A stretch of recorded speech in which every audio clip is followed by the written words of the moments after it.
So, well, let's bring the meeting to order, I guess, first, right? Corey, you ready? I am ready, yes. To bring the Concord Carlisle Regional School Committee meeting to order. There's no being. And I will bring the Concord School Committee to order. And we'll do a roll call. Wilson, Here. Hi, everyone. who? Here, Rainey, Is it Rainey? Here. Anderson. Husted. Here. Here. Wally, your audio is kind of late today. Kind of late, is that what you said? Hard to hear. How'd you hear? Is it background noise or because I've got an air conditioner on? That's better now. Any status printing soon? Is that better? 3 versions? Sorry. So, I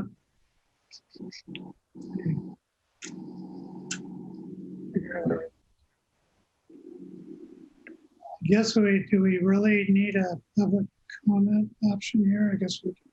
Well, we said we had one, so let's proceed with that. If anybody is on here, and I think everybody fits on one page, has a public comment to make. Yes. I'm seeing none in our hand raise list.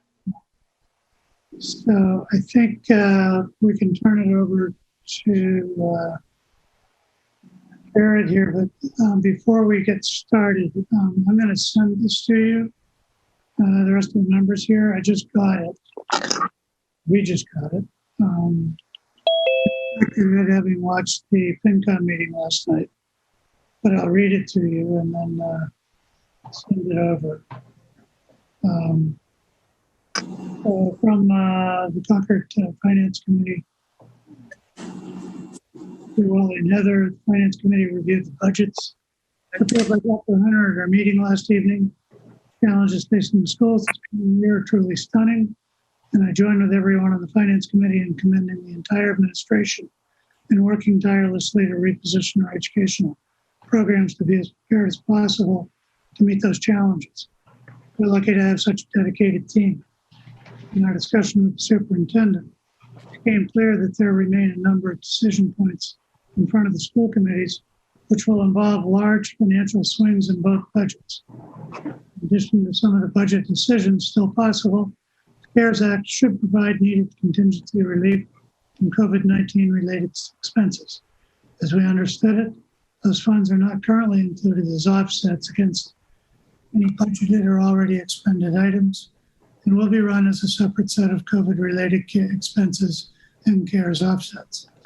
There appears to be some opportunity to apply some of those funds more immediately to provide budget relief. Finance Committee also discussed the extraordinary stresses being felt within the community. Local businesses are struggling, and we are seeing closures, including some of Concord's iconic storefronts.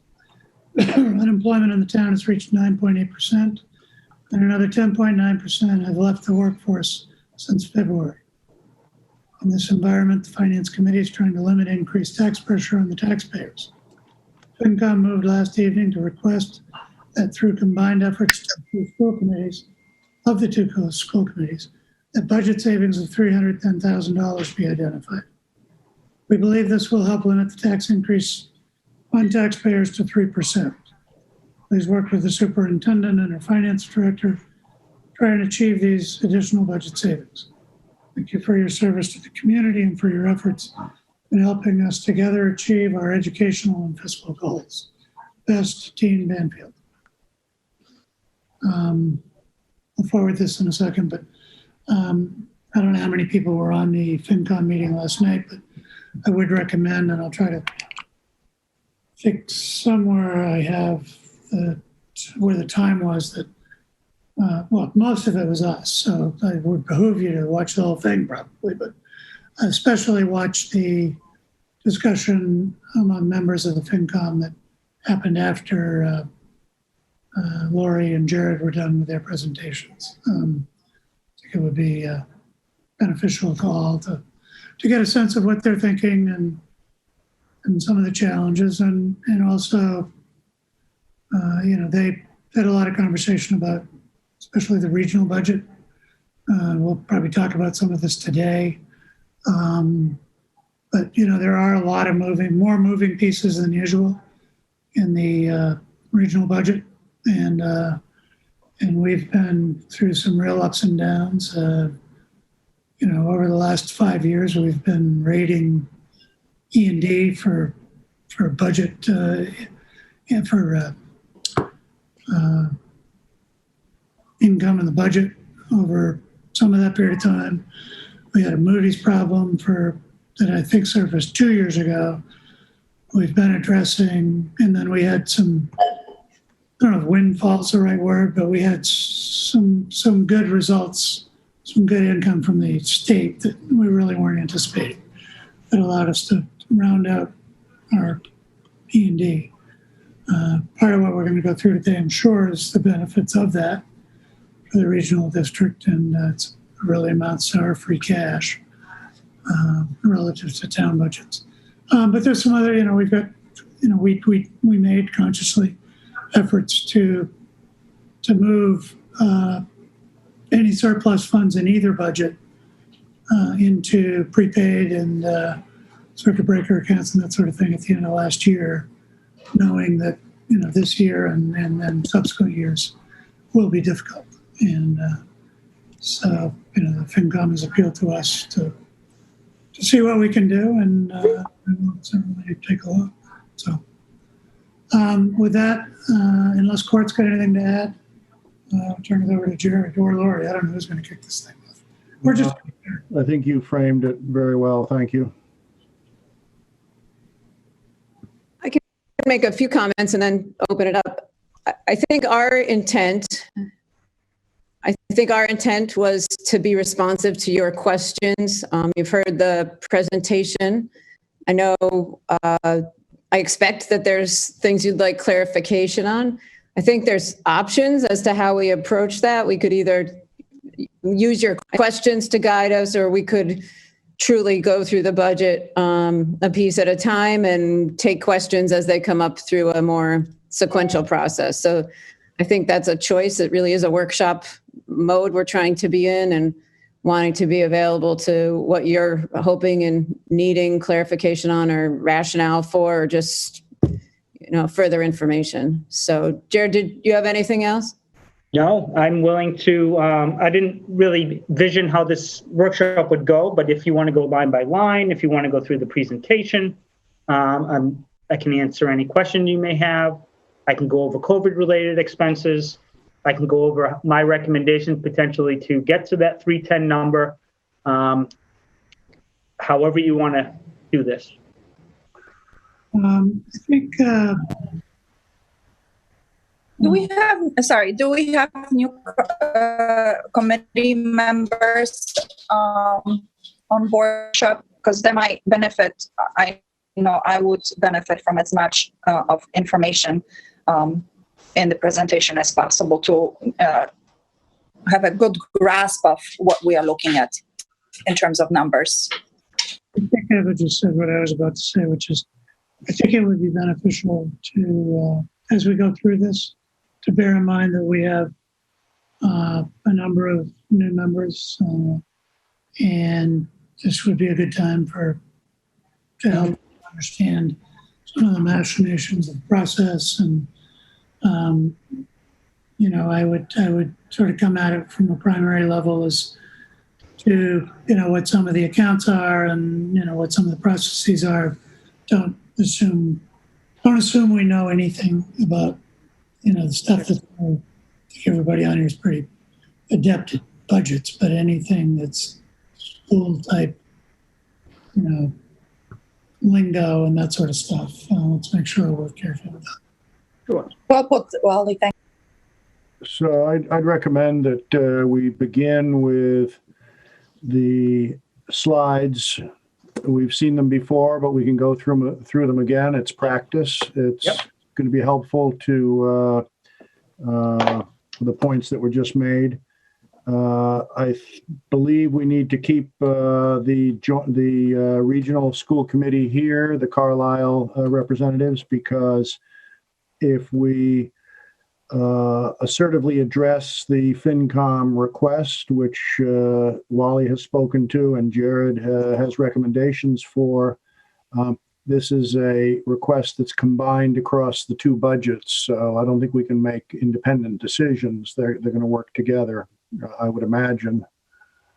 That said, would it be wise to start with CPS, folks? Sure. And start Would you with the like me slides? to screen share the slides? And we have a copy as well, if you want to work off your own copy, but a screen share because we have other people among us. Okay. Yeah, Jared, please. And Jared, if you could go over the acronyms. Yep. Yep. Should be Yeah, thank E&D you. and circuit breaker, and yes, 100%. And then one other procedural question, how do we want to handle questions? Wait till the end? Why don't we just have a conversation and just ask questions as we go through?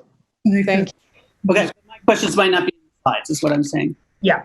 Okay. So, and I'll wrap a caveat around that. Let's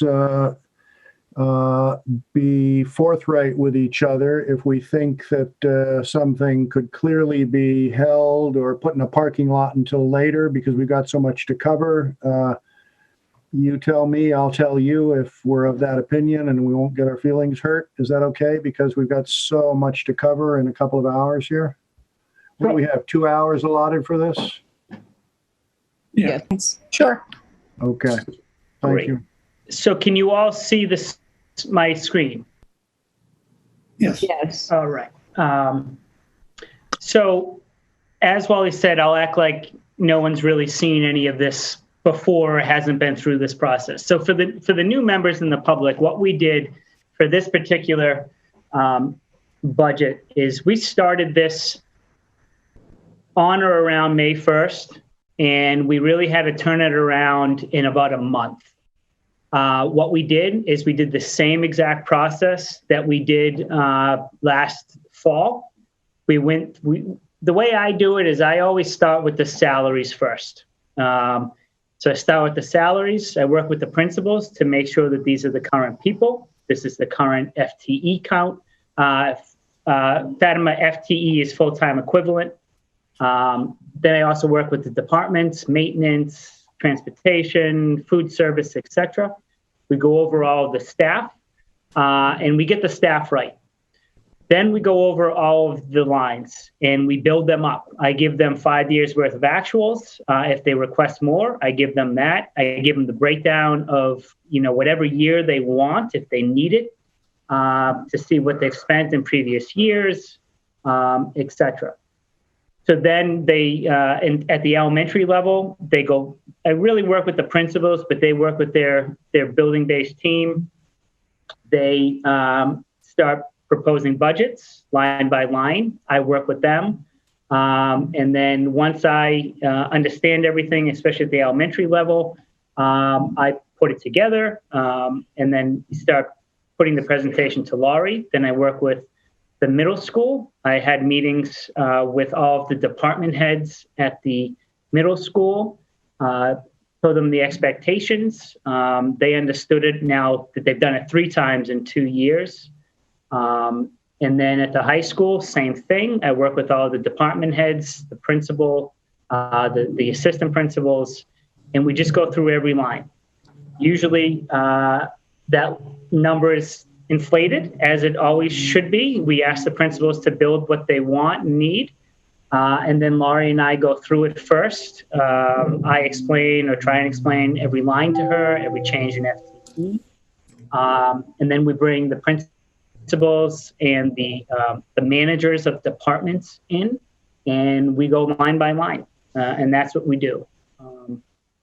So any questions really on the zero-based process? Usually I start this like August 1st, if not before.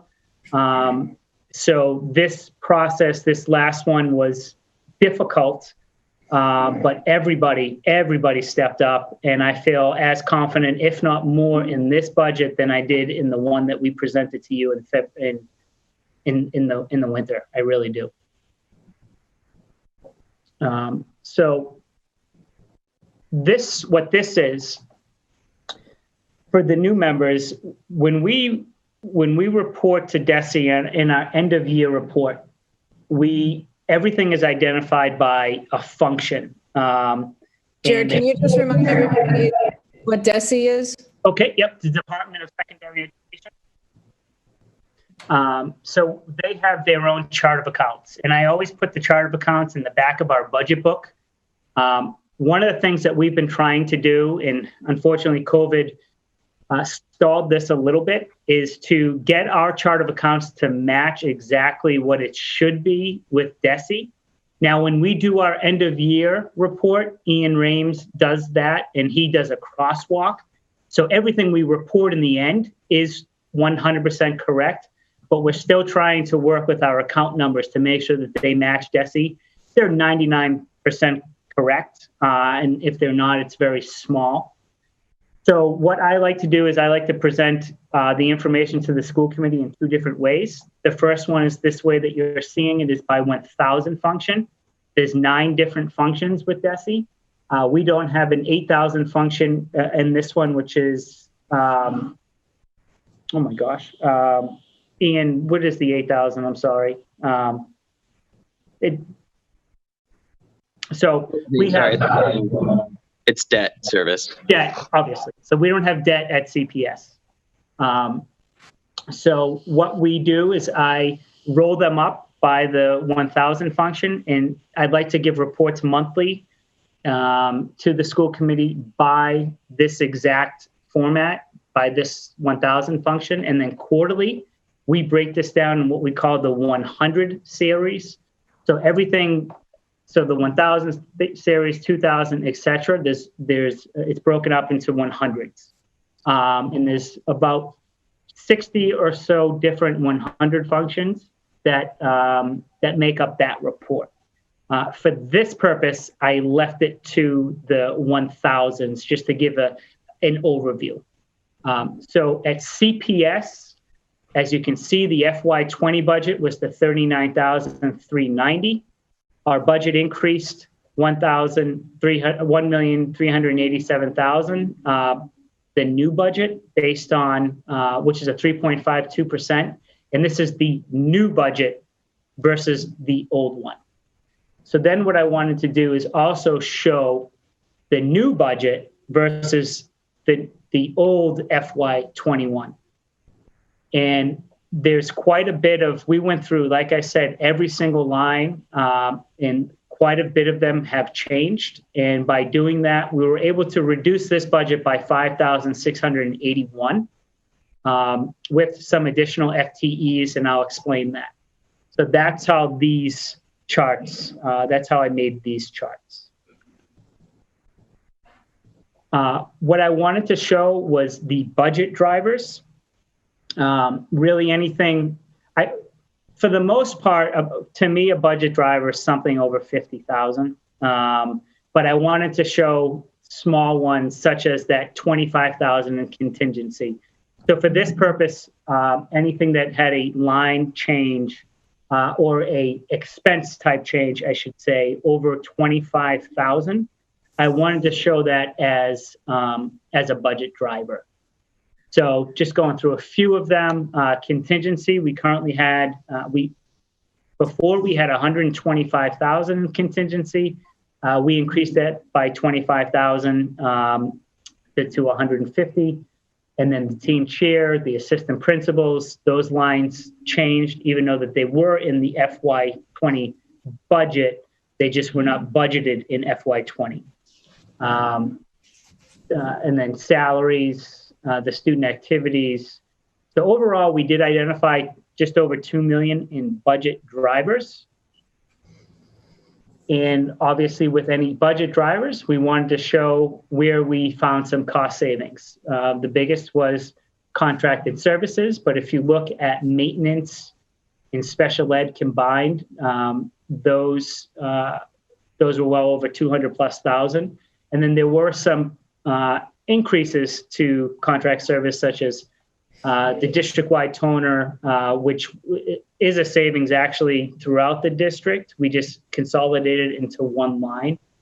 And some translation services and special ed transportation. As you know, we reduced field trips and equipment and PD, and there was some budget corrections with the clerical and non-union staff, and we also reduced substitutes, daily subs, 173,000. So overall, we had a cost savings of 617,000. So if you added or subtracted the cost savings from the budget drivers, that is the big high level view of where the $1.3 million increase came from. Then I also wanted to show the new versus the old. There was not many budget drivers. So we identified 581,000 in budget drivers. And as you know, tutors was one of the main reasons for that. There are a couple reasons for the tutor increase, as I explained. One, we had an additional 10 FTE. Some of those came in throughout the year. Some required some additional one-to-ones that actually kept students in district. And other ones that we looked to potentially reduce, we felt that we now needed as many bodies as possible to offset, some of the substitute lines and having as many people available to help out as possible. One thing I didn't mention is, and I think this will be more clear when I present the FY22 budget versus the FY20 actuals. There are also some budget corrections in this salary for the tutors that made it look more inflated. So I think when we compare the FY22 versus the FY20 actuals, or even the FY20 actuals to the FY21 budget next year, you'll see that the increase was not as drastic as it seems right now. It's just some corrections. And here is the cost savings, new versus old. We had to identify 611,000 to offset that 480,000 in tutors. And here is where that monies came from. Here is the FTEs for FY21. FY21 is the first time that we showed the FTEs that I did the FTEs. FY20, we didn't show those.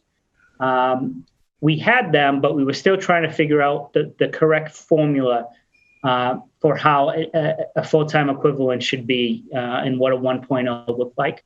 So the requested FTEs currently is 387.09, and here is how they're broken out.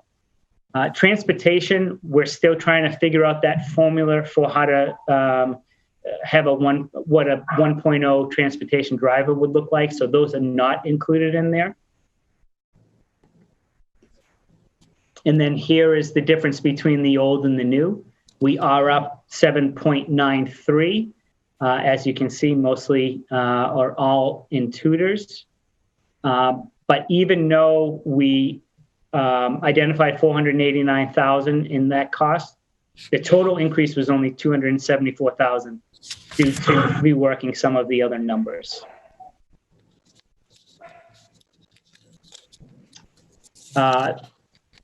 We also, other than the general fund, we receive other revenues such as grants and revolving. In addition, we're getting the COVID grant money. At the CPS, we expect to get about 468,000. I do have to the penny of what we spent to the date, and I can show you all of that or answer questions on that. But here are some of the things that it can be used for. And then obviously we have METCO, Title I, and then the preschool tuition was reduced from 140 to 70. Jared, at some point, I think it would be helpful to talk about the construct of how you're accounting for the CARES Act? Sure. It might be here, but at some point. Yep, and I have a nice little spreadsheet that Ian Rames has put together, and just the high level of that. When somebody puts in something that is COVID related, we make sure they put that in the notes when they put that purchase order through, and then it is flagged, and then it is automatically put on a spreadsheet and then reconciled. We know we will be audited on this, so our record keeping on this has to be very, very tight. And so that's why you keep it outside the budget. So right now, because the money has not come in yet, we do need to put it in a general fund line. And then once the money's come in, we're going to create a grant account, and that money will be moved out. Okay. And the primary reason for such a separation of it is the known audit. The what? Known audit. Correct. Well, that, and we just want to be able to report it to, even if we weren't getting audited, we would want to report that to you all. And we're also going to, if we go over the 468, we're going to be able to tell you at the end of the year, we spent $674,000 and the general fund had to make up that difference. I don't anticipate that at this time, but we'll have everything that is COVID related identified. And there may be more money that comes. Correct. Yep. It's there. We just don't know. And won't know by time meeting. Correct. Right. So FY20's budget was the first time that we showed offsets, or was it 21? I'm getting confused. FY21's budget was the first time we showed offsets in the budget. The reason for that is many districts we all have circuit breaker, and many have IDEA, if not all of us. So what they normally do is they identify, say, this $2,318,949 in tuitions, but then in the budget they just reduce that.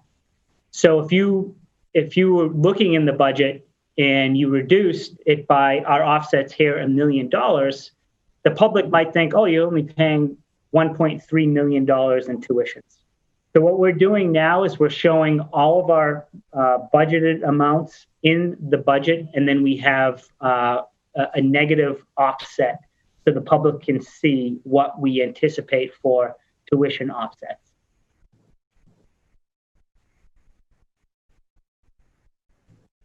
And the other thing here I just want to explain too was the circuit breaker offset. It's more of a high school thing, and I'll go over that. But the circuit breaker offset, actually, no, it was a CPS thing.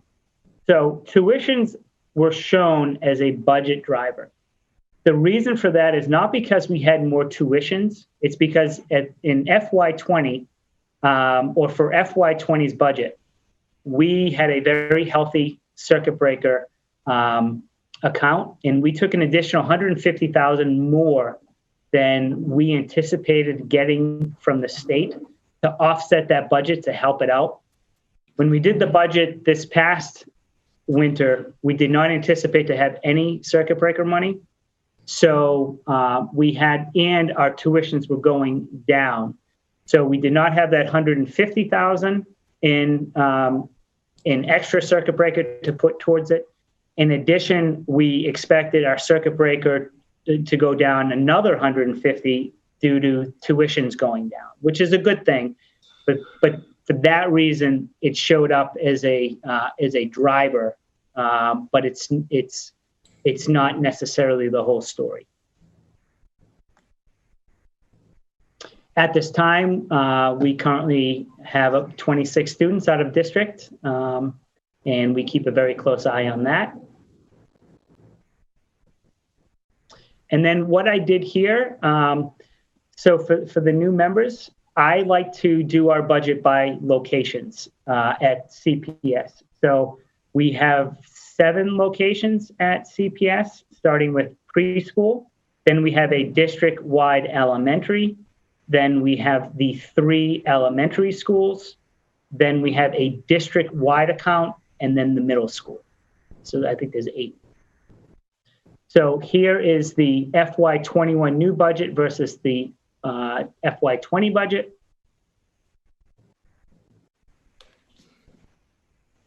And here is the preschool FY21 versus the old.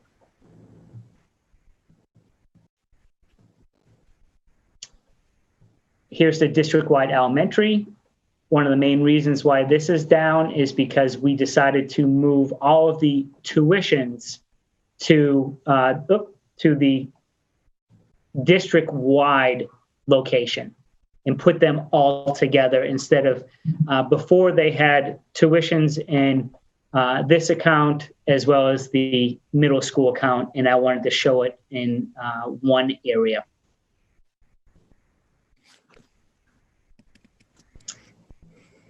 So here is the new versus the old. And here, one of the main reasons, if you remember, that we went up was due to our summer school costs. And that is mostly in the teaching line.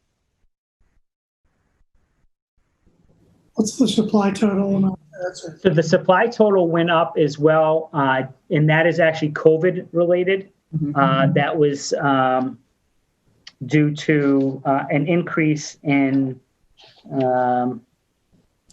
it was an increase in curriculum teaching supplies, as well as the district-wide reading line. Okay. And will those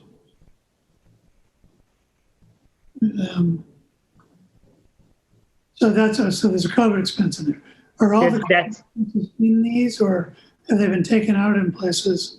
Yeah, that's the not. I would say most of them. Right now, I believe that's really unemployment. It's at the high school was not taken out.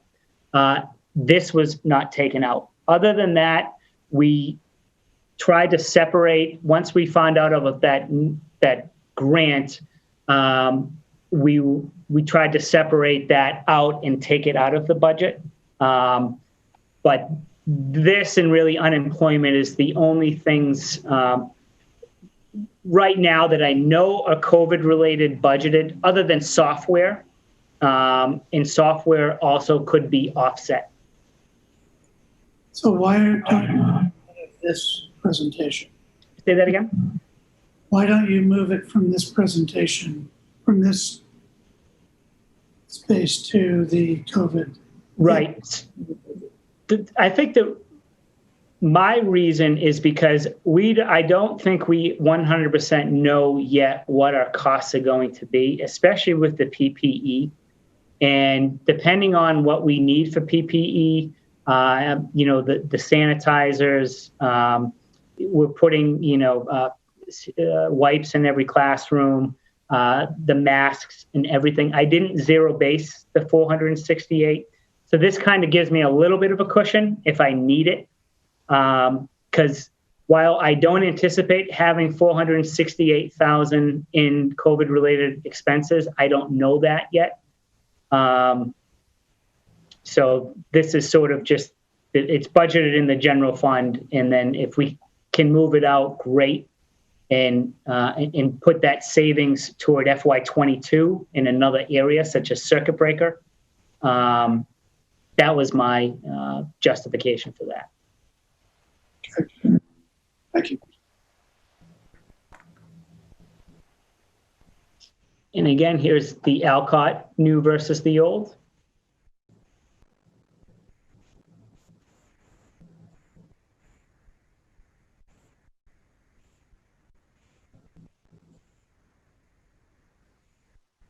And Thoreau. So again, you can see reductions in pretty much all of the, for the most part, non-salary areas.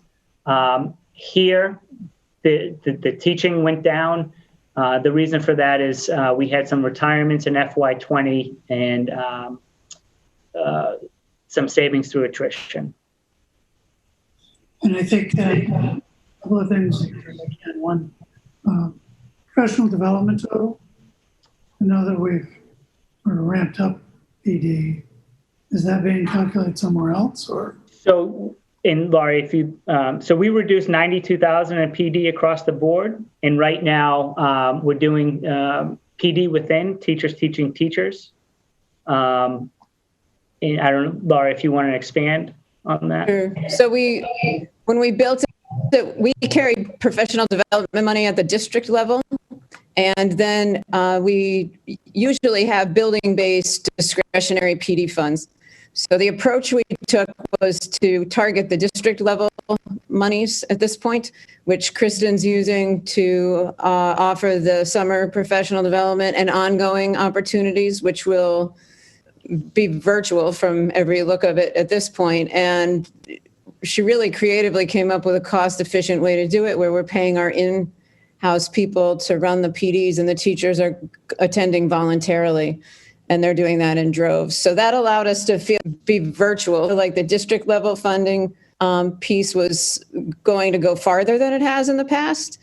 So rather than guess at what to drop that by, we also see very, few opportunities. Usually we're funding out of the building level pieces, teachers finding workshops to attend and things like that. What we've seen since March is that there's still those opportunities, but because they're virtual, they're far less expensive. So we decided to reduce the building-based pieces for now. We had also budgeted, most of that money was targeted at the elementary schools to train an open circle some of the newly hired teachers who are very well supported in the program through our counselors at each school, but to actually send them to the formal training. And we don't know if there's even an opportunity to do that this year. And it's a pretty costly training, so we decided to slow that plan down, build that for FY22, and be able to take the reduction here, knowing that the virtual opportunities are less expensive and we can most likely cover those at the district level.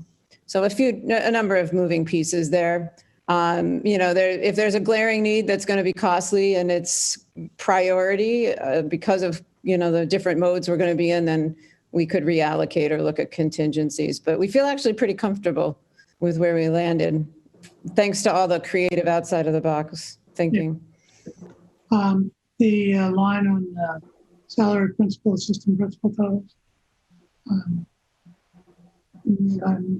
Yeah, so that went up due to the principal was hired within, the assistant principal. So there was an offset of the teaching salary. That's why you actually see some of the negative, but that is the increase. I thought. My AC is too loud. You can tell we're not used to being in our offices. We know how to do this at home when the dogs are barking and the kids are around. I can't hear. We haven't done it much. Hours. Great. Okay, so then Thoreau again, the old versus the new. They did have a reduction here in kindergarten at Thoreau. Yeah, and I'll just put a big asterisk on that right now the numbers are low. We're going to have to keep an eye on that for the rest of the month. But we're pretty comfortable that we're going to be able to make that shift. We're watching it though.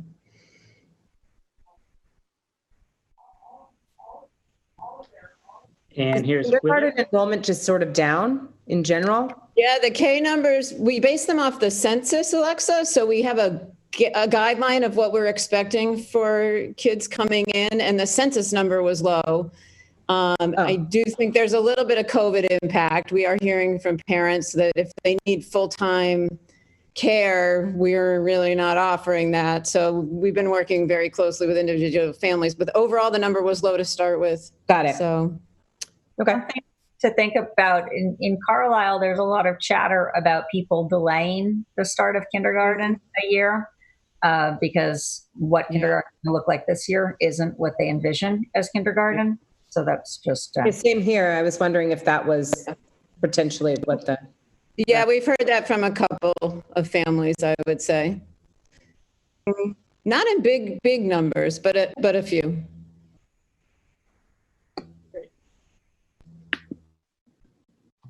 And then Willard. Yeah, we've Old versus new. So just a comment there, we have reduced a section at Willard a couple of years ago, and it's filled in as the kids have aged up, so we're going to need to add a section at Willard this year.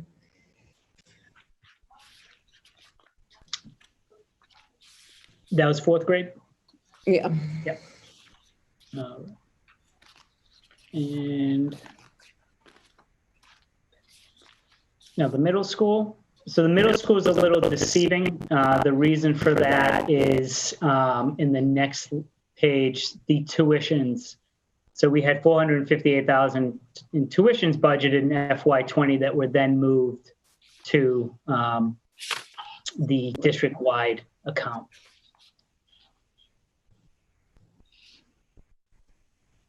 And then here's the old versus the new. They did have some increase in the tutors, in that, but overall, through reworking all the numbers and all of the supplies and materials, we were up 3.6 FTEs, but only $995 more than we had in the winter. Right. And most of that is to the special education intensive programming. We created programs at the middle school. Jared, can you explain why the tuition was moved from the middle school to the district? Truthfully, so I could keep track of it better. Usually they're only in a couple lines, and because I do it by location, I wanted it in a district-wide line. So just for my own sort of being able to keep track, I hadn't seen it the way that it was, not that it was wrong. I hadn't seen it tracked by location before.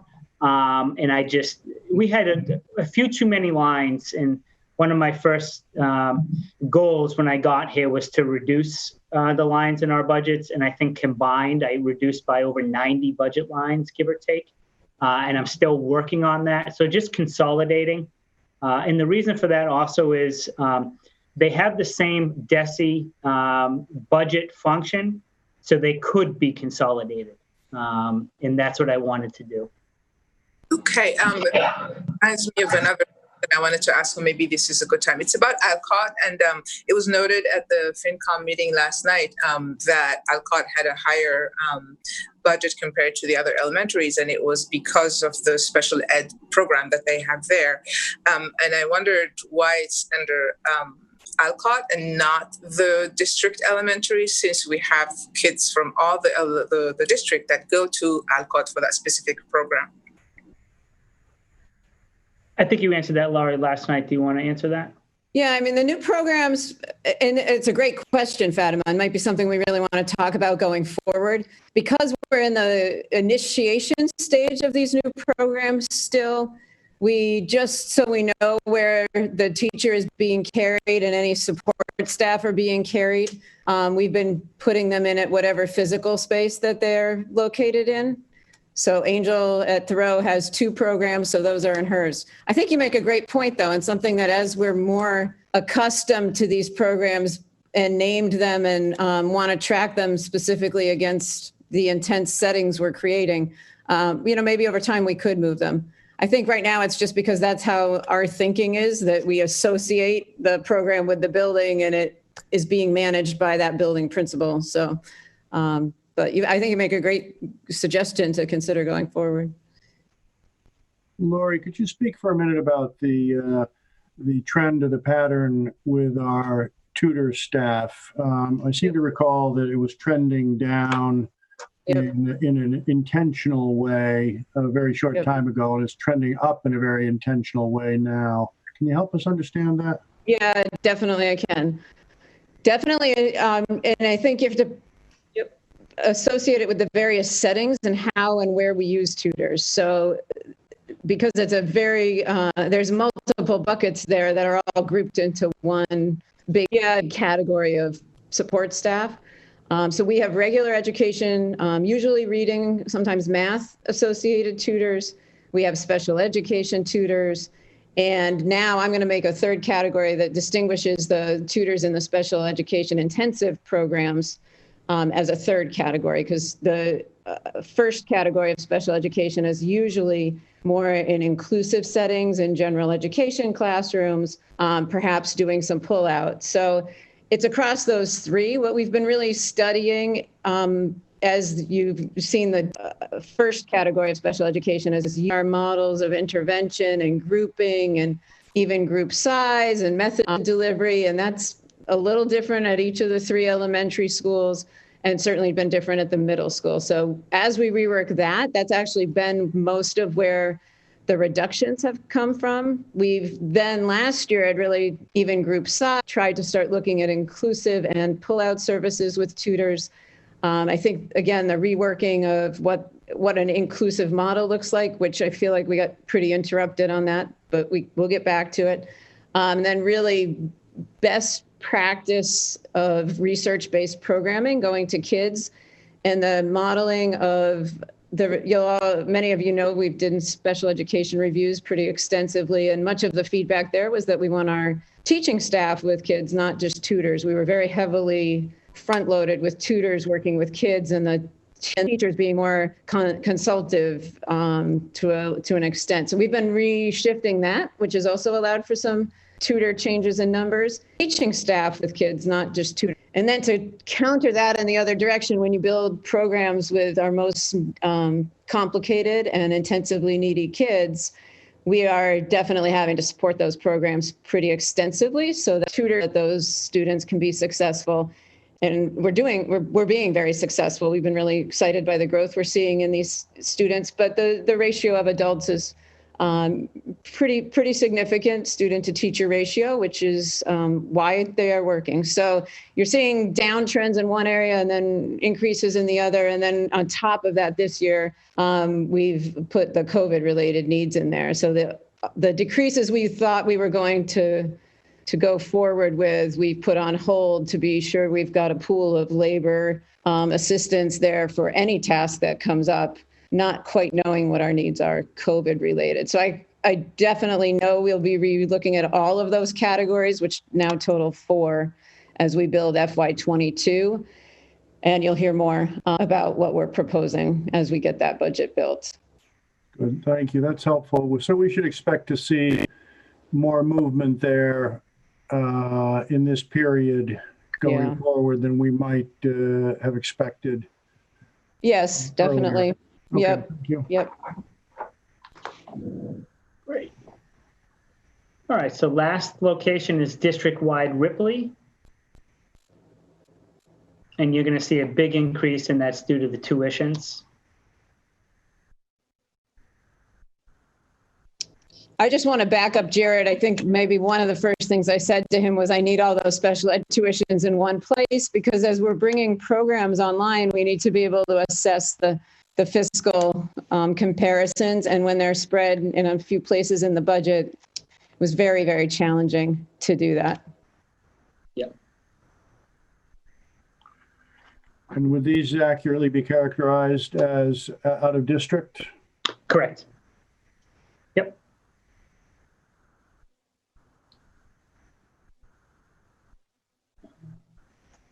And here is the old versus the new, a decrease of 58,000.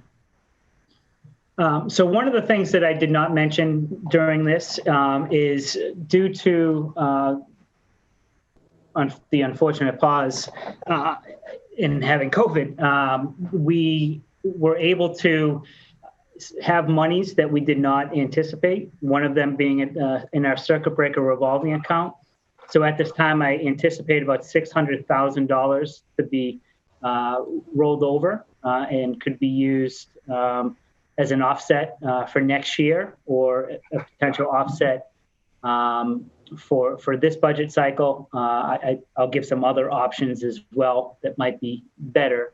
So that's good news. In addition, we were able to put back all of our food service monies because we lost a little over $100,000, and we were able to put that in. I like to have 3 months worth of goods, 3 months worth of expenses in our food service account. That's very rare. And I inherited this. I'm very grateful for that. They run a great program over there. Jared, can I just comment on food service for a minute? Because there's still a lot of moving pieces there now that we're looking at the way we might manage lunch in, if the kids are in person. That is having staffing implications. There's no question. It's a revenue-based environment. We need to adjust according to what the needs are going to be. So we are looking at reductions there and working with Bryce on that. And then I just want to put on your radar, if we're remote, we're going to have a serious conversation about furloughs or layoffs because we can't afford to carry them again. I say with a heavy heart, but so thanks. I just thought we should start foreshadowing a little bit of that. It's regrettable and necessary to state it as a potential reality. Jared, would you go back to the 600K figure? Yes. Was that multiple revolving accounts that you were referring to? No. So that 600,000 is just in circuit breaker alone. So what we're allowed to do is we're allowed to carry over the amount that we received in that prior year. So if I received $1 million in FY20, I can carry that over. But for FY21, I have to at least spend that $1 million. When we were budgeting back in December, we did not anticipate to have that monies. So this is a contingency that is needed and will really help us in 21 and beyond. Jared, maybe for the new members, I can tell I'm echoing and things. I'm sorry, there's not much I can do. Could you just please explain what circuit breaker is? Sure. So all the new members understand and what it allows for and doesn't allow for? Right. So we get, the threshold might be, say, 70%. Sometimes. Hold on. Tell us, threshold for what? Sure. Yep. Back way up for everybody. Right. So if we have a $100,000 tuition, and the state says, okay, we're going to reimburse the tuition amount, 70% of the threshold might be, say, 50,000. So you have to hit the 50,000, and then the state will reimburse you 70% of anything above and beyond that 70%. So that money comes into us quarterly, and it's used to offset. This past year, the initial governor's budget had a reimbursement for transportation, which has never been circuit breaker transportation, so out of district transportation costs, which had never been reimbursed before. And they're doing it in a phased approach. This year, we're supposed to get 25%, then 50, then 75, and then up to 100. I don't necessarily anticipate us getting that potentially this year, but what that does do is I do anticipate them reducing the circuit breaker. But I think that the first thing that they will do is they will reduce that extra money that they put in there for transportation. So I don't think the hit to us will be necessarily as bad as it could have been. So again, the way that works is if you have $100,000 tuition and the threshold might be 70%, I never really budget. If they tell me it's going to be 70%, I always say 67. Give ourselves a little bit of a cushion. And then any amount over the threshold, which might be 50,000 at this point, they reimburse the difference. So that references a state average issued by the state. Correct. That's all by the state. Yep. And I will say the special ed department, and especially Ellen, she does a great job with it, and they're the ones that I rely on to get the number right. And we were very, very close my first year, still waiting on this year's numbers to what she told me on or around in December of 2018. So in short, it's a formula-driven partial reimbursement. Correct. And it can be one of the most politically unstable reimbursements. in 2009-10, it dropped under 50% and the districts just almost went under. So we do tend to be very conservative about it. I think Jared's right, because they had been planning on adding transportation reimbursement, they'll cut that before they cut the core reimbursement. We just don't know the depth of what they're going to need to do given their state budget situations. Good. And again, if you have a tuition that's $49,999 and the threshold's 50, you don't get a cent Yeah. reimbursement. You don't get a percentage of the amount above because there's nothing above. Correct. Yeah. And there's other formulas too that we can, I don't know 100% of how the formula works. I'm still trying to learn that, but there are other things than tuitions, other than tuitions that you can put in for the circuit breaker reimbursement. So there's other little tiny moving parts too that you can apply for, but it's 95% tuitions. Thank you. Jared, there's a concept that I'm not understanding very well. And when you talk about unemployment costs, what do you mean? Is it unemployment insurance, or is it something different that I'm not familiar with? So at the region, us being our own entity, we not only pay for unemployment, we pay for debt, insurance, pension, OPEB, which is other post-employment benefits, et cetera. So, and I'll talk about that when I go over the high school budget, but we increased our unemployment costs, budget costs, $25,000 next year, due to potential, as Laurie just said, furloughs that we might have. So we do pay our own unemployment. At the Concord CPS budget, they pay for all of that, OPEB, unemployment, health insurance, et cetera. That is not part of our budget. So the way I look at it is we're our own entity at the region, but at the CPS level, we're just a department of the town. So that's a line that fluctuates depending on the furloughs and the layoffs. It's not set. Yeah. Yeah, Okay. we get a bill. Yep. Yeah, when you're making serious cuts, which I've had to do in other districts, you have to not only cut salary, but then you have to remember you're actually going to pay out a portion of that back to the employee as unemployment. So it can be very difficult because when you're making serious you have to cut deeper to compensate for the costs you're going to incur. Okay. Not a singleton cut as you might appear at first.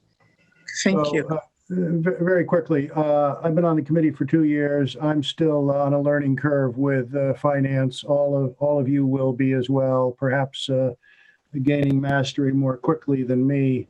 But I want to remind us we're up against a tough timeline today. We're not going to go as deep as any of us would like, but we want to do as thorough a job as we can.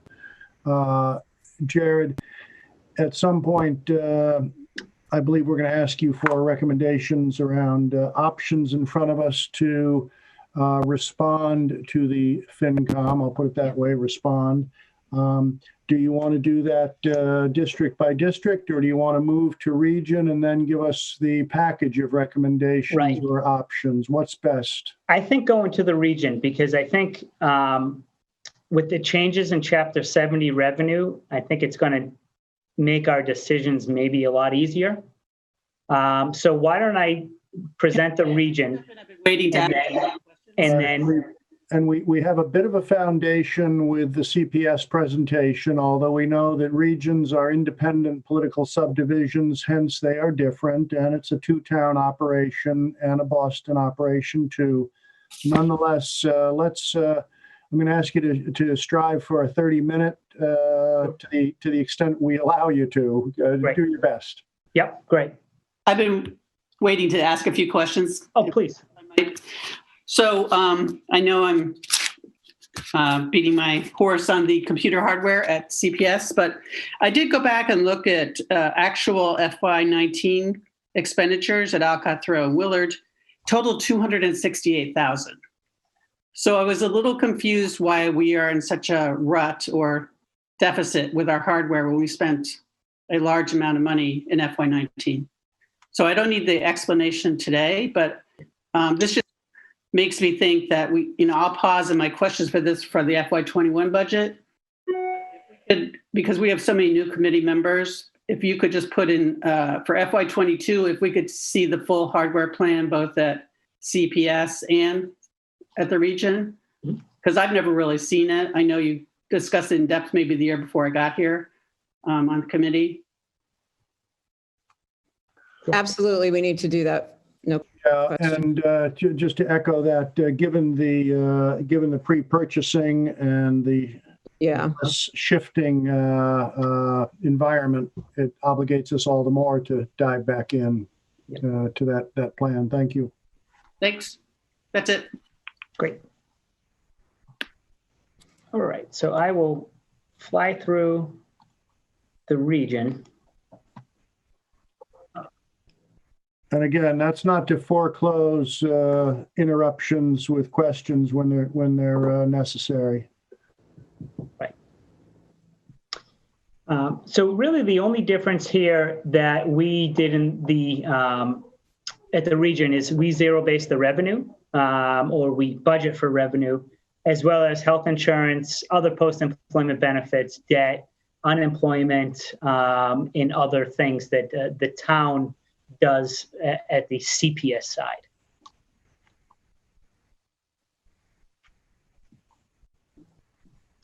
So here again is the 1,000 function. The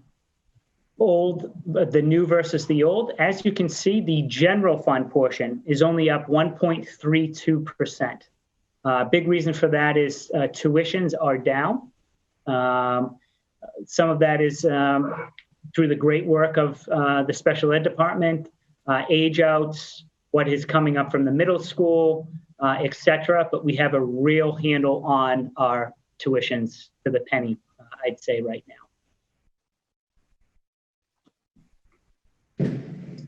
Here is the new versus the old. We were able to reduce by almost $301,000.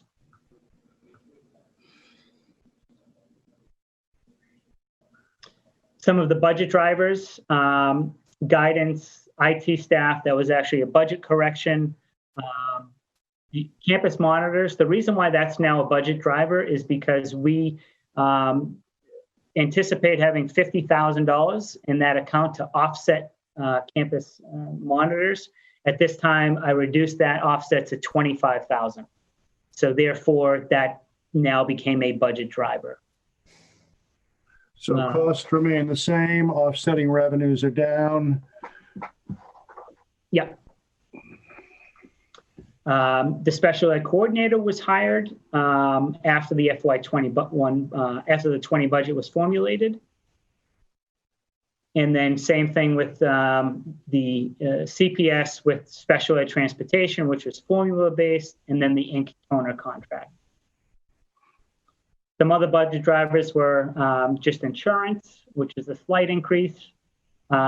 Teachers, that is the overall increase based on what was budgeted. And then salary for tutors. If you remember this past winter, we did go through negotiations last year. This is more of just a sort of an adjustment. It's not because we added more. It's just, I don't like to use the word budget correction, but in a way it was. And we just cleaned it up for my second budget. And then utilities, unpredictable. So overall, we identified about 1.1 million in budget drivers. And then we had about 694,000 in offsets, charter and school choice, special ed tuitions, debt, and field trips. We did leave money in for virtual field trips. So again, if you add the decrease, the 1.1 minus the 694, that gets you to the $453,000 increase. There were not many new budget drivers from the new budget to the old. As you can see here, 25,000 for the campus monitors. The IT staff budget correction is here. And then we increased unemployment by 23,000. We had to identify some cost savings, contract services, maintenance and grounds was the biggest one. Equipment, we purchased a vehicle that we're able to drop that down. Salaries in total after reworking them were down 132,000. Our substitutes, daily subs were reduced, and then the supplies, materials, and textbooks. There were no changes to all of these areas, and I wanted to show that.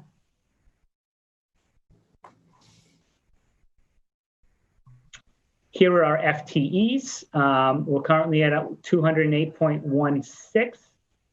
So Jared, retirement savings, is that going to change now? Excuse me? We just voted an early retirement offer. Yep. Will that change that budget line item? It will. It will.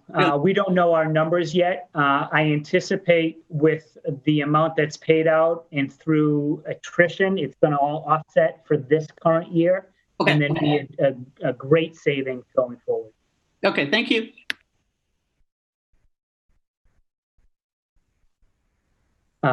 So we increased, you can't really see that, but 1.88 FTEs all in the teacher salary lines, and that was just due to scheduling. But as you can see, even with the increase and reworking all the numbers because things had changed, we're just under 144,000 less than we had budgeted this past winter.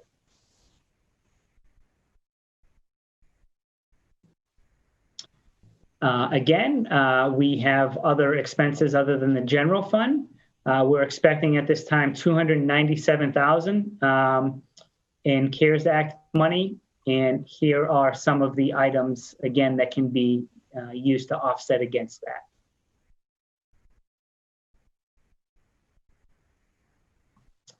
Here are our special ed tuitions.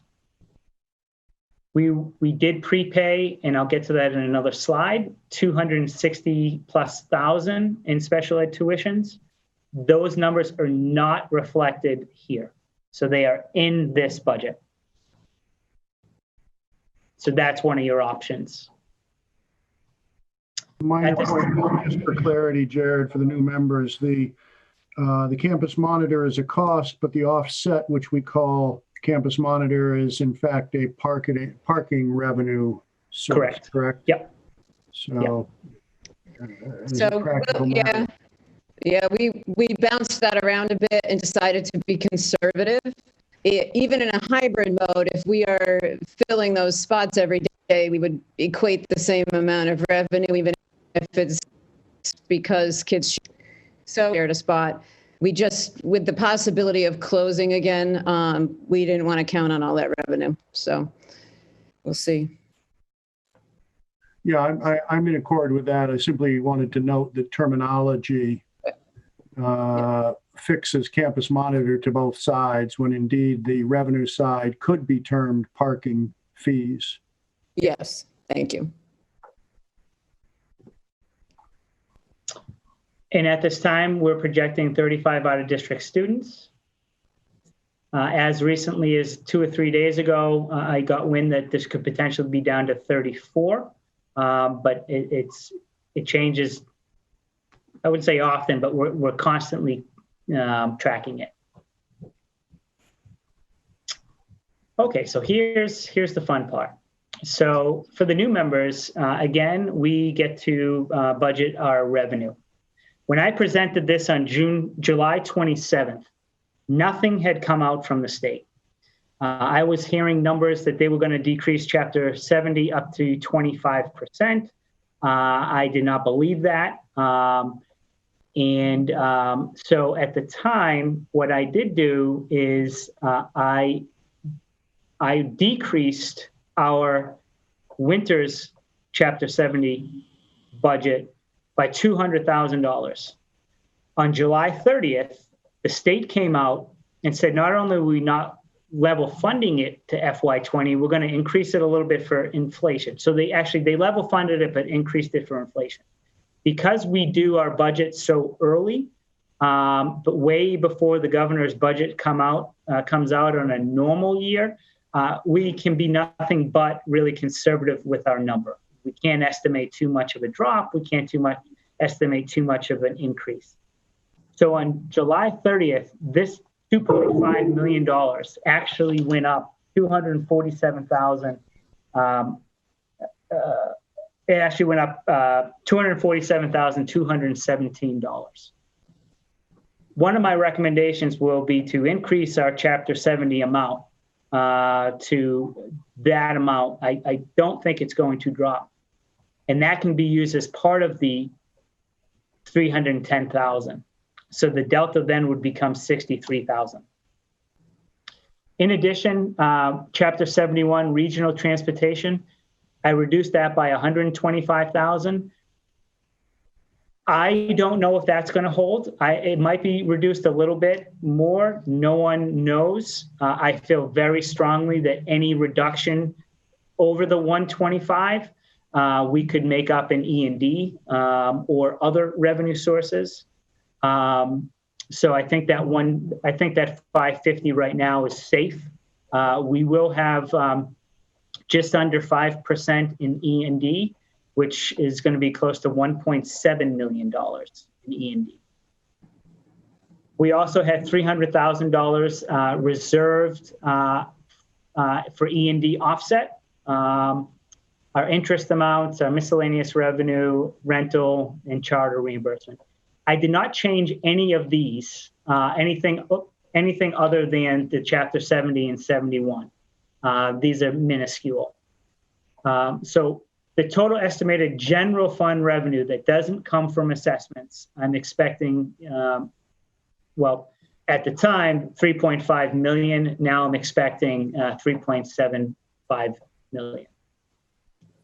So you're expecting 3.75 because that first number, if you were to put today's date on it, would be 2.75. Yep. And I'm going to show you what that looks like after I go through these slides. Thank you. So here are the new assessments, the way that we do this. Eric, thank you. Talk all the way through the assessments with the student enrollment piece and everything, just so everyone has the basic complicated process. Yeah. So I'm going to even read some of my notes here. Okay. So based on the regional agreement, assessments are dictated by the October 1st enrollment. According to the October 1st enrollment, Concord had 76.1% of the enrollment share and Carlisle had 23.9. This was an increase of 0.85 for Concord this past year. The operating budget does not include debt or transportation. Therefore, we break out the revenue into these three sections as you see here. The operating budget is $30,047,548. Then we reduce that amount by other state and local revenue that I went over on that previous slide. Therefore, the amount to assess above Chapter 70 and local revenue is this $27,091,287 number. Underneath that box, transportation is broken out, and the amount to assess above the Chapter 71 reimbursement is $194,787. And then lastly, we break out the debt. So here's the old assessments you see. The total assessments were up $688,002, which is actually $24,153 less than they are now prior to July 30th because of my initial decrease in state aid. And I'll explain that in the next slide. That's the old assessments. I'm sorry. So here's the new assessments. So you see this 712 number.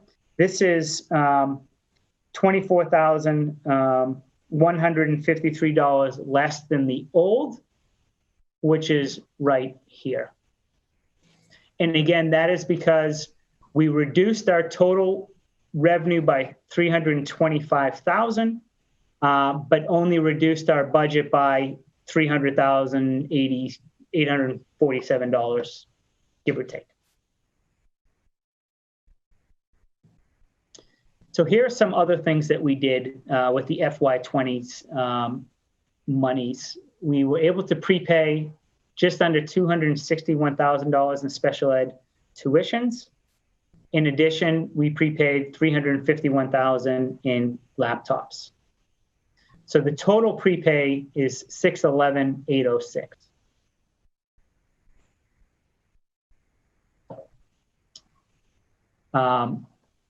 I wanted to show what assessments would look like with the prepaid expenses. And I can show any combination of this. But using this example, our budget request would be $912,653 less than FY20's budget, or 0.45%. Total assessments would be up just a total of $2,732 if you include the decreased debt service here. So what I wanted to show as well is this right here. So right now, as you can see, I have an offset of the 2.5 in the budget that I just went over with you. And here is what that did to the assessments. You see the 712 here.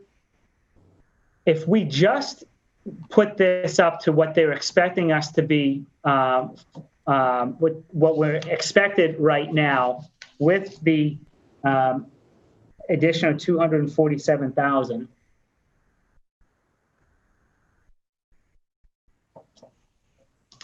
That 712 number goes down to 465. And the assessments so this is the without debt, and this is with the decreased debt service. So looking at with the decreased debt service, Concord would be a total increase of 543,000, which is a 2.33%.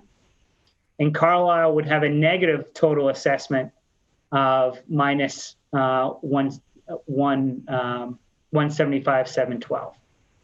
Now, Concord is asking right now for 310,000 reduction. If the committee were to do that all out of the region, it would actually be a reduction of a little bit more than the 310, because you need to include the Carlisle portion of that to decrease Concord's total assessment by 310. It would be basically, we would have to add, another, 25 or so percent to that. So close to 400,000. Does that make sense? Because of the way that so for every $3 we get from Concord, we get $1 from Carlisle, or essentially for every $3 we lose from Concord, we really lose $4, because we would lose that additional dollar from Carlisle.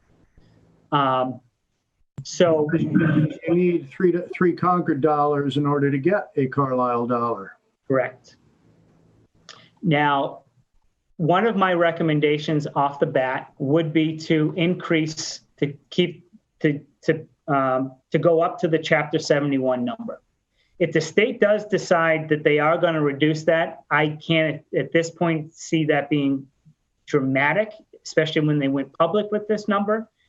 But any difference in revenue, we will be able to make that up in E&D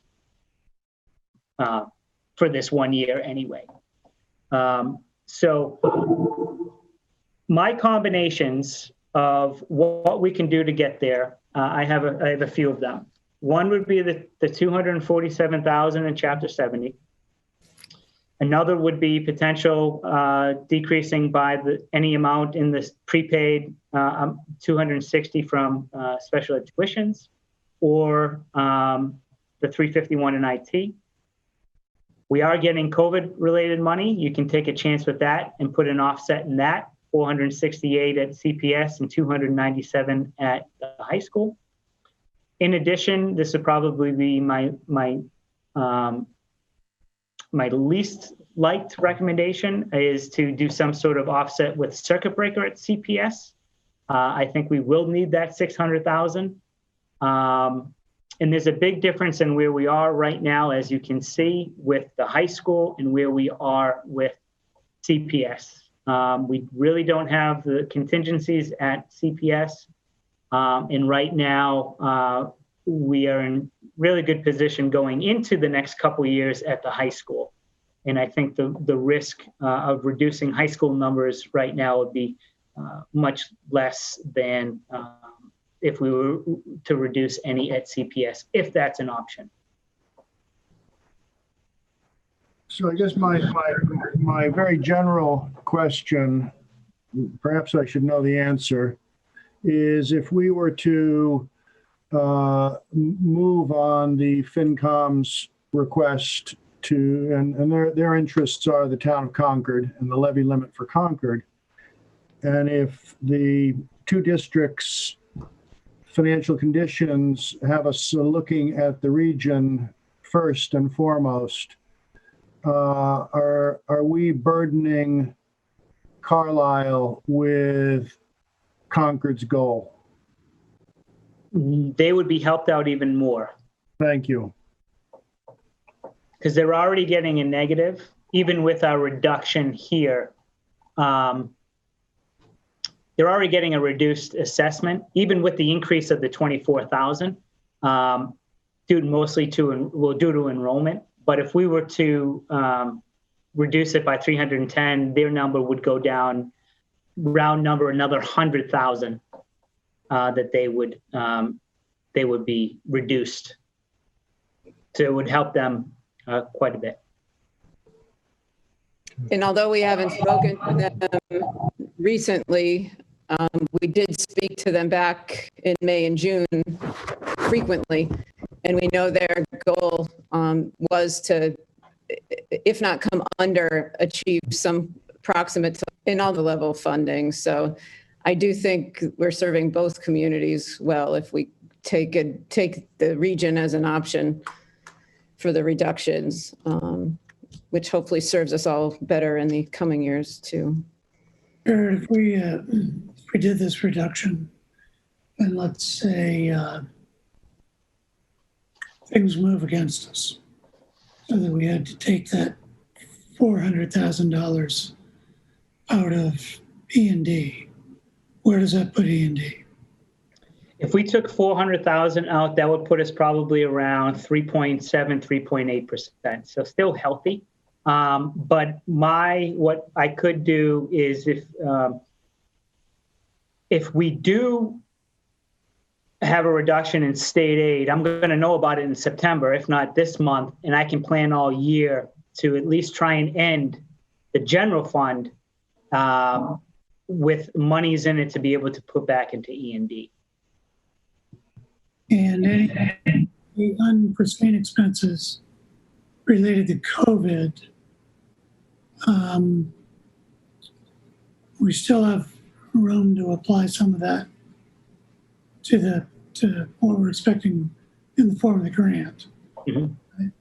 And there's potential, and we heard some discussion last night at FinCom from somebody who's fairly knowledgeable about this stuff, that there would be more money. We're likely to see more availability. Yep. Good. Yes, we're hearing the same things. Nothing concrete, but there's some federal intent, it sounds like, to offer more to districts to help us all get through. Well, it would be nice if they funnel some money into, it doesn't have to be accounted for in a COVID expense. Because of, all of the expenses, all of the revenue decreases. We're seeing right a significant number here, but it's devastating in other communities around the Commonwealth. Which I think that'll loop me back to why we explained last night that the notification of Chapter 78 being level came to us in, I'll use the word soft, and, emails that said, this is what we're hearing and what we expect from very credible people who would have that information close to the State House. So being level, what we don't have is the actual governor. I'll use his budget that puts it to paper in stone. Like we said last night, it's kind of in clay. But there are so many districts who need every penny of Chapter 70 to not go into some sort of major fiscal crisis. I don't think any of that would float lightly if it wasn't very solid. So what I think is less solid is all the additional money that was going to come from the Student Opportunity Act, which was additional to those districts that needed it, urbans and lightly such, plus the very circuit breaker transportation reimbursement. I think those are the most vulnerable spots, but we need more to play out. And we won't know that until after Concord's town meeting, for sure. The governor's budget, there's no chance we're going to see that before town meeting, right? No. We're hearing October. Yeah, sometime September, October. Jared, I want to put an idea in front of you based on what I think you said. I really appreciate what you've done today, and the speed with which you've looked at new possibilities. I guess pivot will continue to be the operative word for the future. And I'm addressing this to you, Jared, because I want your opinion before. I'm not pitching this to the committee. I am inclined to try to accommodate the needs of the two towns, the districts being part of those two towns and such major budget drivers. I believe that we are not in quite the straits that some other parts of town governments are yet, thankfully, although we may be in trouble in short order. You have not put that 247,000 anticipated money into the, if you will, working budget, but it's there. We have the 468 on the what was the region COVID? 297. Thank you. I would ask your reaction to tapping those two sums and responding to the request of FinCom to keep the levy limit increased to 3%, given the unemployment figures that we see, and they're not going in a good direction. And it allows us to keep our prepay monies separate for now so we can have a true strategic conversation about how to handle that without muddying that conversation with committing any of that today or next week. Right. So again, what would you think of that, given your possibilities you put in front of us, to take those four possible ways to address this, if we address this, and looking at only two of them, the 247 increase anticipated from State Chapter 70 and a portion of the COVID-related CARES Act money. Would that, if you had to pick two out of the four, is that where you'd go also? I agree with that. I would make one other potential, it might contradict what you just said, but my recommendation actually would be the 247 and then actually increase the circuit breaker offset. And the reason for that is because I'm going to have over $1 million in there. I think it's a little bit cleaner to do that. But now I'm talking myself out of it. I don't want to get into the situation that I did get into in FY20 where I didn't have that monies available. I don't anticipate that. I'm truthfully fine with either now that I think of it, because the COVID monies hopefully because we're out of it, a one-time get. If we put that offset in there, it's not something that Well, we will have to make it up in FY 22. So I'm okay. I think that's a good strategy, either the circuit breaker, increasing it, or adding a line for the COVID offset, which would be about $100,000+. I think either way, you're into a contingency approach and using contingency money versus the other options, which were the prepay tuitions and the laptops. And I would not recommend that you lower those numbers because you're prepaid, because then I think we're setting ourselves up for a big hurdle to get them where they need to be in FY22. Right. And that brings up, I mean, we're in pretty good shape at the moment at the region, but we're in a very volatile scenario as far as our expenses go. So, which is one of the reasons we wanted to have these contingencies. That's only going to get worse in FY22 and FY23. And I understand the request from the Finance Committee and the desire to keep the tax increase under at or under 3%. I think it would be, I don't think we'd be out of bounds here to request that some of this were to come, say we made a $300,000 adjustment to our regional budget, which pulls back somewhere in the 2.25 range to between 200 and 225 to Concord, and that Concord's free cash be utilized to balance out that, whatever that threshold ends up being to get to 3%. We've done a very good job getting us where we are. Some things are going to change sort of right now because, we have experienced significant benefits in doing zero-based budgeting since your arrival, Jared. But, a lot of that is cleaning up situations. The budget's been zero-based for this is the third year, right? Second, but third budget.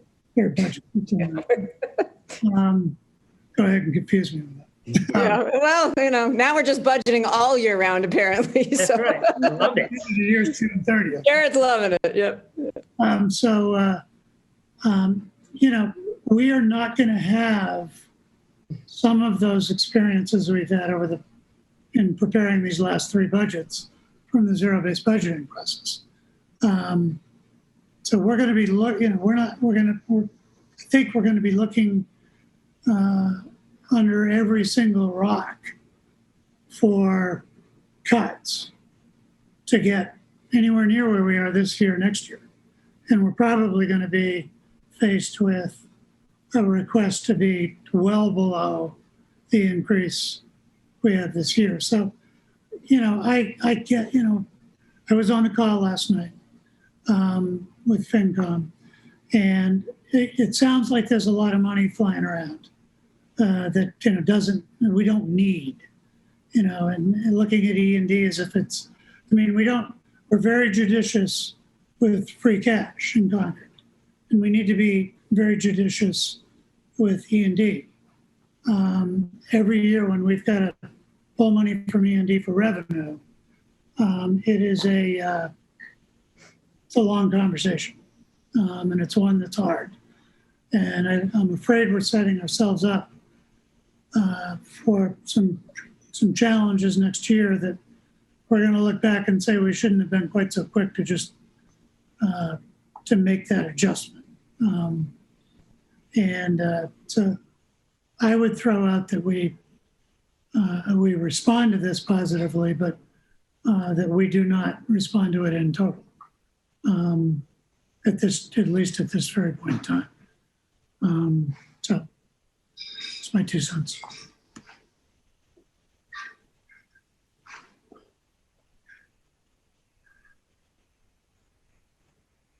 I don't know what anybody else feels about that on the committee.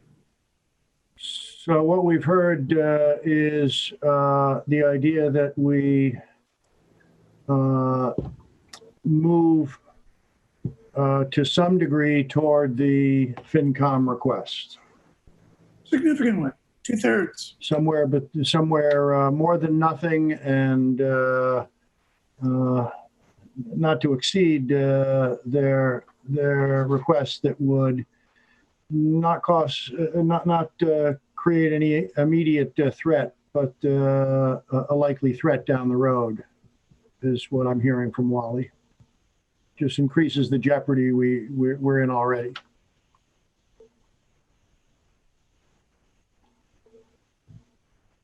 Other members have questions or comments in regard to the region presentation, if we're going to go back that far, that's fine, or the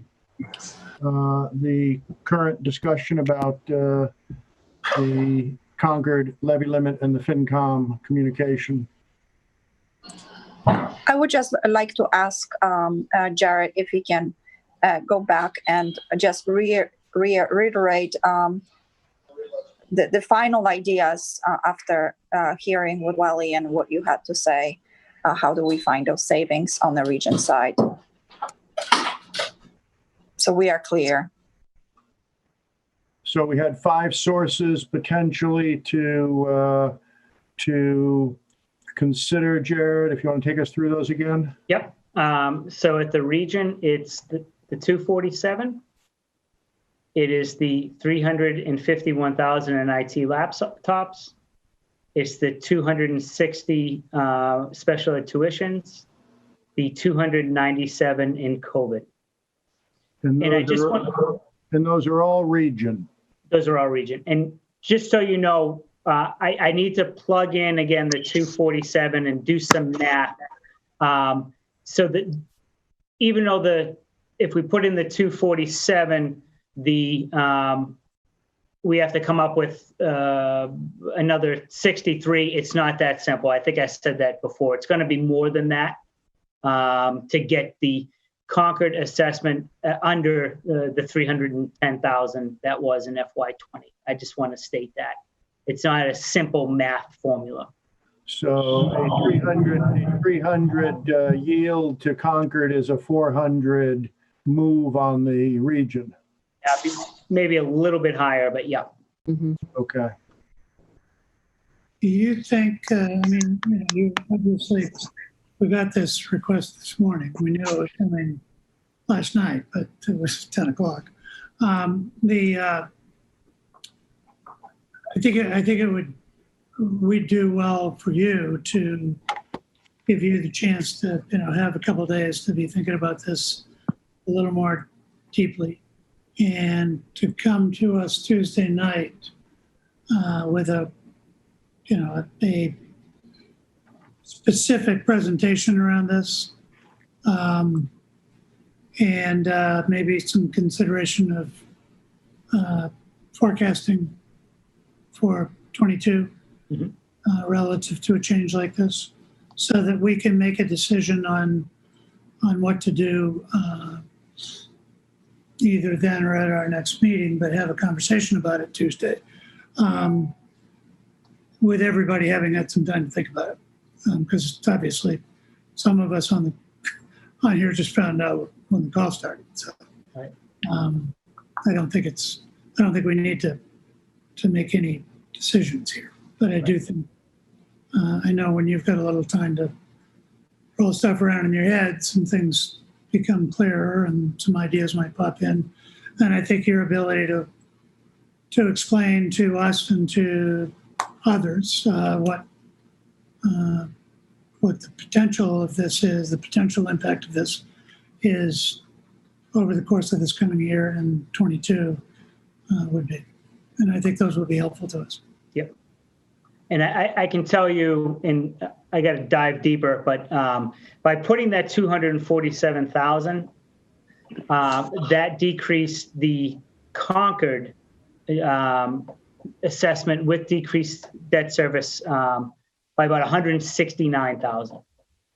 So we still have a gap of 140.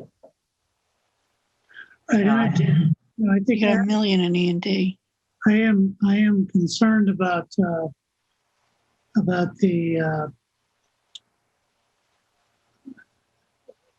nature of our understanding of what's coming from Chapter 7. Right. And that there's nothing definitive about that, and things can change rapidly. The other thing that I'm concerned about is the 71 number, and the 71 number is unique to the district. So we could very well experience, we could go ahead and do this sort of thing and then experience a situation where what we're looking at after all the dust is settled from the state is a more significant decrease than CPS in the town. So I want all that stuff out on the table as we try to make this decision, and as others think about where this should come from and whether it should come. Because we've, look, we're in uncharted territory here. So I think what we're headed for is going to make 08 look like dress rehearsal. And we know what that was like. So, I don't look at lightly any of this. Whatever if we go into next year with 1.9, what's the number? About 1.7. In E&D, I think everybody is going to be happy about that. The dust settles for FY. And I would ask that, this is a meeting of the school committee, I would ask that others mute their microphones, please. But this will give us a few days to think about this, and I'll get comfortable with what we're going to respond with.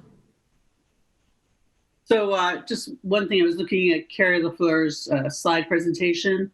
One thing that gets a little confusing is at the Concord Public Schools, we don't report the Chapter 78. It's reported at the town level. So according to her memo, it's 114,327 more than she anticipated. So I could kind of argue that that should be part of the discussion. That the Chapter 78 is looking good for the town. I mean, for the Concord Public Schools as well. It's up. So that's not new this year. It's just sort of a different accounting in Concord, as we know, a lot of things, OPEB and insurance and so forth. So, yeah, good point. Okay. Are we finished with this? Well, I simply want to say I get the impression that I didn't hear the entire FinCom meeting last night, but I believe that the FinComs in both towns are working in harmony with both committees, and that's not the case in every school district. These are relationships that all parties are trying to protect, and I think we shouldn't make light of that. Any decision we make does not obligate any future committee unless there's some legal commitment we make that runs into the future. But I think informally we are committed to trying to support each other, and that's what I've been witnessing. So I think this is part of that same conversation, even though it's got a very specific time-driven request that is a very COVID-specific issue. And Wally, your point about the dire times ahead is not doom and gloom. It's realistic, and so I think we bear that in mind during this debate over the next week. Yes. Okay. Given that, we call this a workshop, one thing I did want to just toss out there for people, for members.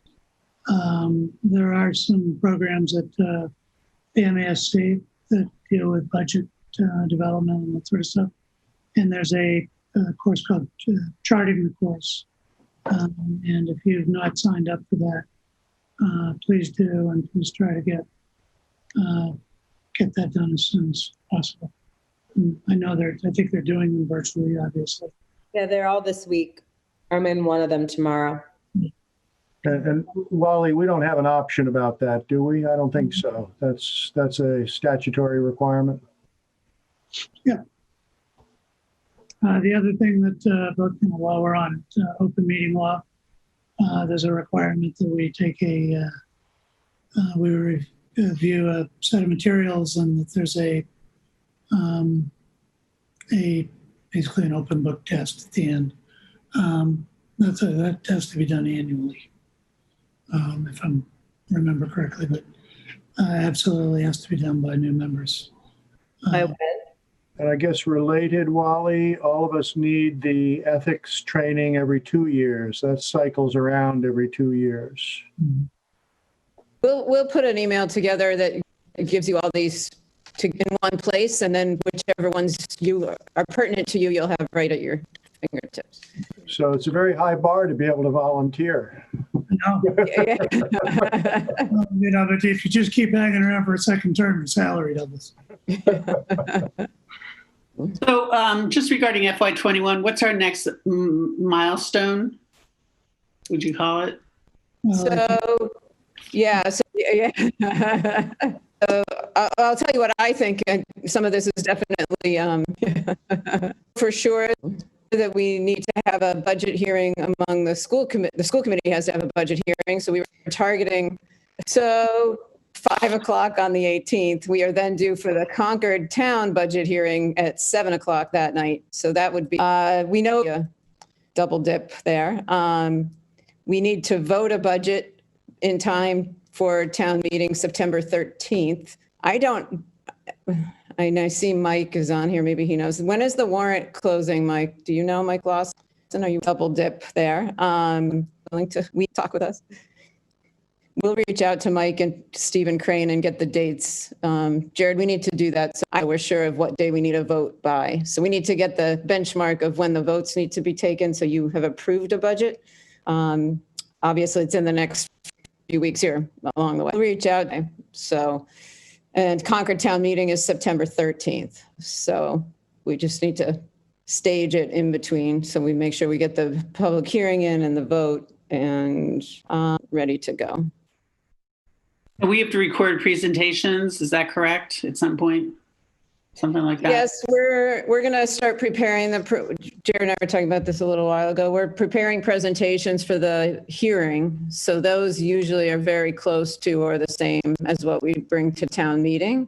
Mm-hmm. So we'll be getting those. Jared will be getting those ready shortly, and then we'll have them. So those are due, just so you know, in 6 days, the 11th for the public hearing. Mm-hmm. So I don't anticipate a budget voted by then, or maybe I do, I guess. So, I'm sorry, you said they were due when? The 11th. Yeah, we've worked with town hall when we need more flexibility. So this year, that's probably the case. Yeah. Okay. So we could consider a vote next week. I think we need to understand the readiness. Sometimes we put it on the agenda and then the committee can decide if they're ready. And so this year, if you're not, you can wait another week. Okay. You'll be getting right up to the hearing though. So that's the trick. So we could consider, maybe we're going to need another meeting in between, which I know we were all trying to avoid, but. Okay. Well, we'll map this all out tighter for you so we can send it to you. Yeah, maybe, when you developing the agenda for the 11th, you can try to figure out the logistics of that. Definitely. Okay. Well, thank you. All right. I think we're coming to a close. If I'm correct, do we have a motion to adjourn? That would be for both committees. So moved. And a second, please. Second for CPS. And Sarah or Eva for the region. Second for region. Sarah for the region. And all those in favor by roll call. Sarah Wilson Aye for region. and Cynthia Rainey. Aye for both. And Alexa, you're not voting yet, but fully here. Thank you. And Fatima as well. Thank you. Eva, please. Eva Mustafi. Aye for region. Thank you. Thank And you. Wally Johnston. Aye for both. And Booth, aye for both. And thank you all. The meeting is adjourned and we will gather next Tuesday. Jared, Lori, thank you very much. Those of us from the community who joined us and from town government and the FinCom, thank you very much. Bye-bye. Thank you.